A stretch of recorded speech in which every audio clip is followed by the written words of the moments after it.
Assalamu alaikum students. My name is Sayyid Rahil Muzawwir and I welcome all of you to LMS by Superior Group of Colleges. So बच्चों chapter 11 हम पढ़ रहे थे. So अब second last lecture है और इसमें we will be studying about glycolysis, that is the first phase of cellular respiration. So glycolysis या glycolysis, it is a combination of two words. Glyco comes from glucose and lysis means its breakdown. So in this procedure, glucose would be broken down, and this procedure takes place in cytosol. And what is cytosol? It is a soluble part of cytoplasm. So glycolysis is divided into two phases. One is preparatory phase and another is oxidative phase. In first phase, in preparatory phase, preparations would be made for the generation or for the production of energy molecule, that is ATP. And in the second phase, oxidative phase or payoff phase, the preparation would enable us or enable our cells to produce adenosine triphosphate, that is energy currency for your cell. So when cell gets entry into the cell, it comes into the cytoplasm where the enzymes are present, and the glucose is converted into glucose 6-phosphate. So the source of phosphate is ATP. Single phosphate molecule is attached to glucose at its carbon number 6. ATP is converted into ADP, and the molecule that is being formed is known as glucose 6-phosphate. This reaction is catalyzed by an enzyme that is known as hexokinase or glucokinase. So this is known as phosphorylation. So here you can see it is the phosphorylation of glucose by ATP. In second step, glucose 6-phosphate is converted into fructose 6-phosphate. Here there is only one change, that molecule is being rearranged. Glucose is an aldo sugar and fructose is a keto sugar. So glucose and fructose both are isomers to each other. So this process is known as isomerism. And in in second step there is isomerism, there is rearrangement, and in third step fructose 6-phosphate is converted into fructose 1,6-phosphate. It means that phosphate was present on the 6th carbon of fructose, but now another phosphate is being added at carbon 1 of the fructose. So now it becomes fructose 1,6-bisphosphate or fructose 1,6-phosphate. Again, the source of phosphate is ATP. So in 2 and 3rd step, there is rearrangement followed by a second ATP phosphorylation. And now this fructose 1,6-bisphosphate is been broken down into 2 molecules, and every molecule contains 3 carbons. Because fructose contains 6 carbon, and when it is broken down into 2 molecules, every molecule would be containing 3 carbons each.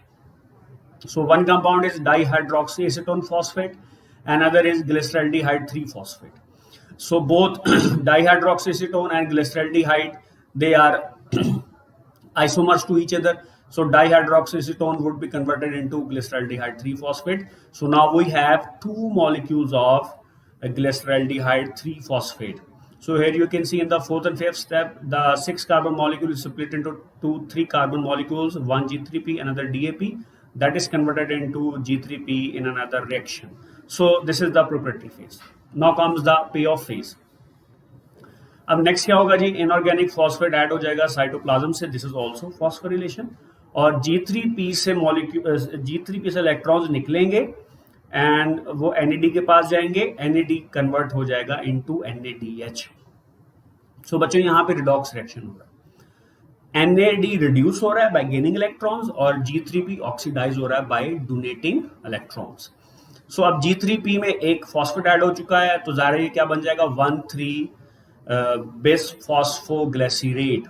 सो आप छठे step में देख सकते हैं, oxidation followed by phosphorylation produces 2 NADH molecule of bisphosphoglycerate, each with 1 high energy phosphate bond. तो 2 NAD बन गए और 2 1,3-bisphosphoglycerate के मॉलिक्यूल बन गए.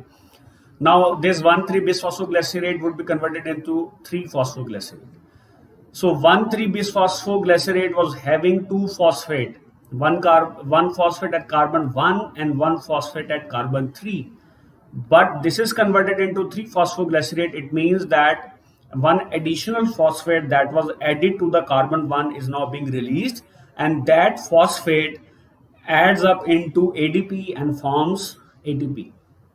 So here you are having two molecules of ATP. So here you can see in the seventh step, removal of high energy phosphate by two ATP molecules produces two ATP molecules and leaves three PG molecules, three phosphoglycerate बन जाएगा. Next step में 3 phosphoglycerate से 2 phosphoglycerate बन रहा है, सिर्फ rearrangement हो रही है. पहले कार्बन 3 पे फॉस्फेट था, अब कार्बन 2 पे फॉस्फेट आ जाएगा. फिर 2 फॉस्फोग्लिसरेट में से वाटर मॉलिक्यूल निकलता है, डिहाइड्रेशन होती है, ठीक है जी, और बन जाता है फॉस्फोइनोल पायरुवेट. 2 फॉस्फोइनोल पायरुवेट बन जाएंगे. और लास्ट स्टेप में फॉस्फोइनोल पायरुवेट में से फॉस्फेट निकल जाएगा और 2 पायरुवेट के मॉलिक्यूल्स हासिल हो जाएंगे. अब जो फॉस्फेट निकलेगा वो एडीपी के साथ एडअप होगा और 2 एटीपी के मॉलिक्यूल्स जनरेट हो जाएंगे. तो आप देख सकते हो कि 8 और 9 स्टेप में removal of water yields 2 PP molecules each with a high energy phosphate. और लास्ट स्टेप में क्या हो रहा है, removal of high energy phosphate by 2 ATP molecules produces 2 ATP molecules and 2 pyruvate molecules. ठीक है जी. तो अब उसमें ADP के अंदर फॉस्फेट ऐड हो रहा है तो ATP बन जाएगा. सो अब देखो कि एक ग्लूकोज का मॉलिक्यूल ब्रेक हुआ, उससे 2 पायरुवेट मॉलिक्यूल हासिल हुए, 2 NADH के मॉलिक्यूल हासिल हुए, 2 वाटर मॉलिक्यूल रिलीज हुए और टोटल 4 ATP बनते हैं. So total gain of ATP in glycolysis is equal to 4 molecules. इसको पे ऑफ फेज ऑक्सीडेटिव फेज बोल ही इसलिए रहे हैं बिकॉज एटीपी बन रहे हैं. लेकिन 2 एटीपी ऊपर यूज हो चुके हैं, तो अब हमने जब नेट काउंट करना, नेट कहते हैं कि टोटल में से एक्सपेंस निकल जाए, जो प्रॉफिट बचता है, जो चीज पीछे बच जाती है उसको नेट बोलते हैं. तो नेट गेन ऑफ एटीपी क्या होगा, टोटल 4 बने हैं, 2 एटीपी प्रेटरी फेज में यूज हो चुके हैं, तो 4 - 2 = 2. तो net gain of ATP in glycolysis is 2 molecules while total gain of ATP in glycolysis is 4 molecules. So आज के लिए इतना ही. मुझे पूरा यकीन है कि आपको ये लेक्चर समझ आया होगा. क्वेश्चन हो तो जरूर पूछेगा. इंशाल्लाह आपसे नेक्स्ट लेक्चर में मुलाकात होगी. अपना ख्याल रखिएगा.